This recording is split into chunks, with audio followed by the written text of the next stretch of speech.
ओम नमो भगवते वासुदेवाय। भगवान बृहस्पति देव की पूजा अर्चना के लिए बृहस्पतिवार को व्रत करके बृहस्पतिवार व्रत की कथा का श्रवण करना चाहिए। बृहस्पतिवार का व्रत करने और व्रत कथा सुनने से स्त्री पुरुषों की सभी मनोकामनाएं पूरी होती है।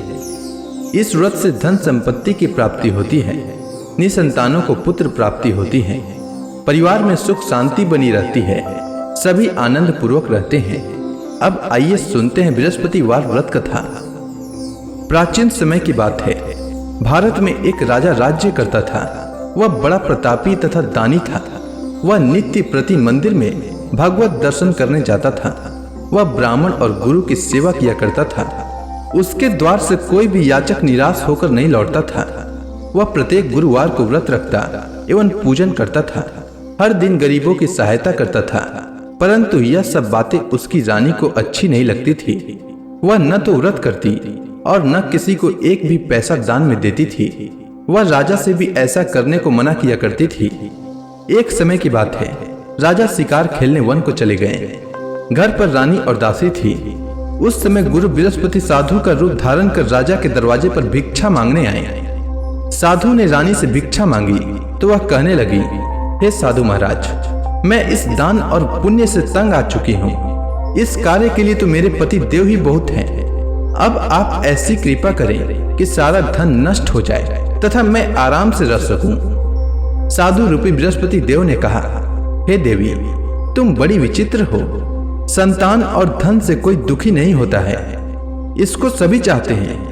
पापी भी पुत्र और धन की इच्छा करता है।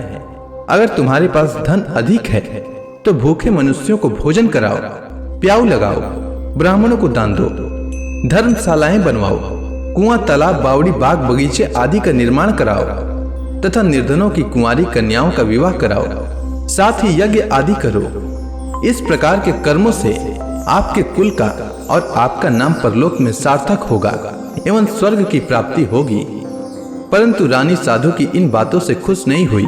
उसने कहा, हे साधु महाराज, मुझे ऐसे धन की आवश्यकता नहीं जिसको मैं अन्य लोगों को दान दूं तथा जिसको रखने और संभालने में ही मेरा सारा समय नष्ट हो जाए। साधु ने कहा, हे देवी, यदि तुम्हारी ऐसी इच्छा है तो जैसा मैं तुम्हें बताता हूँ तुम वैसा ही करना। बृहस्पतिवार के दिन घर को गोबर से लिपना, अपने केसों को पीली मिट्टी से धोना, केसों को धोते समय स्नान करना, राजा से कहना वह हजामत करवाए, भोजन में मांस मदिरा खाना, कपड़ा धोबी के यहाँ धुलने देना। इस प्रकार 7 बृहस्पतिवार करने से तुम्हारा धन नष्ट हो जाएगा। यह कहकर साधु महाराज रूपी बृहस्पति देव अंतर ध्यान हो गए। रानी ने साधु के कहने के अनुसार 7 बृहस्पतिवार तक वैसा ही करने का विचार किया। साधु के बताए अनुसार कार्य करते हुए केवल 3 बृहस्पतिवार ही बीते थे कि उसकी समस्त धन संपत्ति नष्ट हो गई। भोजन के लिए दोनों समय परिवार तरसने लगा तथा सांसारिक भोगों से दुखी रहने लगा। तब वह राजा रानी से कहने लगा कि हे रानी, तुम यहाँ पर रहो, मैं दूसरे देश को जाता हूँ, क्योंकि यहाँ पर मुझे सभी मनुष्य जानते हैं, इसलिए मैं यहाँ कोई कार्य नहीं कर सकता। मैं अब परदेश जा रहा हूँ, वहाँ कोई काम धंधा करूंगा, शायद हमारे भाग्य बदल जाए। ऐसा कहकर राजा परदेश चला गया। वह वहाँ जंगल से लकड़ी काट कर लाता और शहर में बेचता। इस तरह जीवन व्यतीत करने लगा। इधर राजा के बिना रानी और दासियां दुखी रहने लगी। किसी दिन भोजन मिलता और किसी दिन जल पीकर ही रह जाती। एक समय रानी और दासियों को 7 दिन बिना भोजन के व्यतीत करना पड़ा। तो रानी ने अपने दासी से कहा, हे दासी, यहाँ पास के ही नगर में मेरी बहन रहती है, वह बड़ी धनवान है, तू उसके पास जा और वहां से 5 सेर बेझर मांग कर ले आ, जिससे कुछ समय के लिए गुजर हो जाए। दासी रानी की बहन के पास गई। रानी की बहन उस समय पूजा कर रही थी। बृहस्पतिवार का दिन था। दासी ने रानी की बहन से कहा, हे रानी, मुझे आपकी बहन ने भेजा है, मुझे 5 सेर बेझर दे दो। दासी ने यह बात अनेक बार कही, परंतु रानी की बहन ने कोई उत्तर नहीं दिया, क्योंकि वह उस समय बृहस्पतिवार की कथा सुन रही थी। जब दासी को रानी की बहन से कोई उत्तर नहीं मिला तो वह बहुत दुखी हुई। उसे क्रोध भी आया। वह लौटकर रानी से बोली, हे रानी, आपकी बहन बहुत ही धनी स्त्री है, वह छोटे लोगों से बात भी नहीं करती। मैंने उससे कहा तो उसने कोई उत्तर नहीं दिया। मैं वापस चली आई। रानी बोली, हे दासी, इसमें उसका कोई दोष नहीं है। जब बुरे दिन आते हैं तब कोई सहारा नहीं देता। अच्छे बुरे का पता विपत्ति में ही लगता है। जो ईश्वर की इच्छा होगी वही होगा। यह सब हमारे भाग्य का दोष है। उधर रानी की बहन ने सोचा कि मेरी बहन की दासी आई थी, परंतु मैं उससे नहीं बोली। इससे वह बहुत दुखी हुई होगी। अतः कथा सुन और भगवान विष्णु का पूजन समाप्त कर वह अपनी बहन के घर आई और कहने लगी, हे बहन, मैं बृहस्पतिवार का व्रत कर रही थी। तुम्हारी दासी हमारे घर आई थी, परंतु जब तक कथा होती है तब तक हम लोग न उठते हैं और न बोलते हैं, इसलिए मैं नहीं बोली। कहो दासी क्यों आई थी? रानी बोली, बहन, हमारे घर अनाज नहीं था। वैसे तुमसे कोई बात छिपी नहीं है। इस कारण मैंने दासी को तुम्हारे पास 5 सेर भेजर लेने के लिए भेजा था। रानी की बहन बोली, बहन देखो, बृहस्पति भगवान सबकी मनोकामना पूर्ण करते हैं। देखो, शायद तुम्हारे घर में अनाज रखा हो। यह सुनकर दासी घर के अंदर गई तो वहां उसे एक घड़ा बेझर का भरा मिल गया। उसे बड़ी हैरानी हुई क्योंकि उसने एक एक बर्तन देख लिया था। उसने बाहर आकर रानी को बताया। दासी अपनी रानी से कहने लगी, हे रानी, देखो, वैसे हमको जब अन्न नहीं मिलता तो हम रोज ही व्रत करते हैं। अगर इनसे व्रत की विधि और कथा पूछ ली जाए तो उसे हम भी किया करेंगे। दासी के कहने पर रानी ने अपनी बहन से बृहस्पतिवार व्रत के बारे में पूछा। उसकी बहन ने बताया, हे रानी बहन, बृहस्पतिवार को सूर्योदय से पूर्व उठकर स्नान करके बृहस्पतिवार का व्रत करना चाहिए, लेकिन उस दिन सिर नहीं धोना चाहिए। बृहस्पतिवार के व्रत में चने की दाल और मुनक्का से विष्णु भगवान का केले के वृक्ष की जड़ में पूजन करें तथा दीपक जलाएं। उस दिन एक ही समय भोजन करें। भोजन पीले खाद्य पदार्थ का करें तथा कथा सुने। इस प्रकार करने से गुरु भगवान प्रसन्न होते हैं, अन्न पुत्र धन देते हैं, मनोकामना पूर्ण करते हैं। व्रत और पूजन की विधि बताकर रानी की बहन अपने घर लौट गई। रानी और दासी दोनों ने निश्चय किया कि बृहस्पति देव भगवान का पूजन जरूर करेंगे। 7 दिन बाद जब बृहस्पतिवार आया तो उन्होंने व्रत रखा। घुड़साल में जाकर चना और गुड़ बीन लाई तथा उसी दाल से केले की जड़ तथा विष्णु भगवान का पूजन किया। अब भोजन पीला कहाँ से आए? दोनों बड़ी दुखी हुई, परंतु उन्होंने व्रत किया था, इस कारण बृहस्पति देव भगवान प्रसन्न थे। एक साधारण व्यक्ति के रूप में वे 2 थालों में सुंदर पीला भोजन लेकर आए और दासी को देकर बोले, हे दासी, यह भोजन तुम्हारे और रानी के लिए है, तुम दोनों करना। दासी भोजन पाकर बड़ी प्रसन्न हुई और रानी से बोली, रानी जी, भोजन कर लो। रानी को भोजन आने के बारे में कुछ पता नहीं था, इसलिए वह दासी से बोली, जा तू ही भोजन कर, क्योंकि तू हमारी व्यर्थ में हंसी उड़ाती है। दासी बोली, एक व्यक्ति भोजन दे गया है।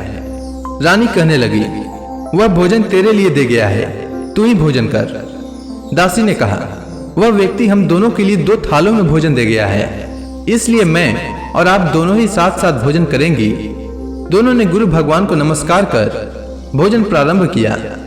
उसके बाद से वे प्रत्येक बृहस्पतिवार को गुरु भगवान का व्रत और पूजन करने लगी।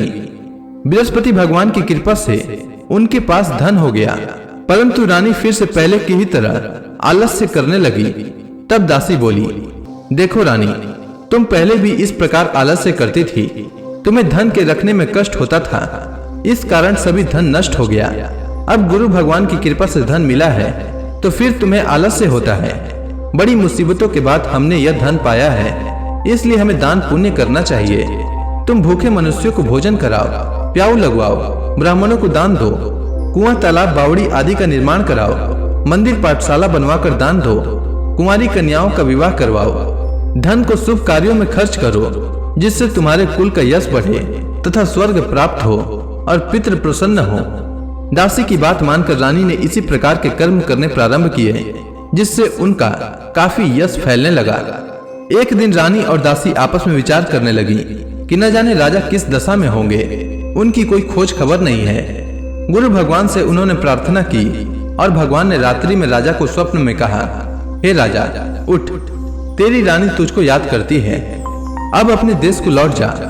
राजा प्रातः काल उठकर जंगल से लकड़ियां काट कर लाने के लिए जंगल की ओर चल पड़ा। जंगल से गुजरते ही वह सोचने लगा, रानी की गलती से उसे कितने दुख भोगने पड़े। राजपाट छोड़कर उसे जंगल में आकर रहना पड़ा। जंगल से लकड़ियां काटकर उन्हें बेचकर गुजारा करना पड़ा। उसी समय उस जंगल में बृहस्पति देव एक साधु का रूप धारण कर आए और राजा के पास आकर बोले, हे लकड़हारे, तुम इस सुनसान जंगल में किस चिंता में बैठे हो, मुझे बतलाओ। यह सुनकर राजा के नेत्रों में जल भर आया और साधु की वंदना कर बोले, हे प्रभु, आप सब कुछ जानने वाले हैं। इतना कहकर राजा ने साधु को अपनी संपूर्ण कहानी सुना दी। महात्मा दयालु होते हैं। वे राजा से बोले, हे राजा, तुम्हारी पत्नी ने बृहस्पति देव के प्रति अपराध किया था, जिसके कारण तुम्हारी यह दशा हुई है। अब तुम किसी प्रकार की चिंता मत करो, भगवान तुम्हें पहले से अधिक धन देंगे। देखो, तुम्हारी पत्नी ने बृहस्पतिवार का व्रत प्रारंभ कर दिया है।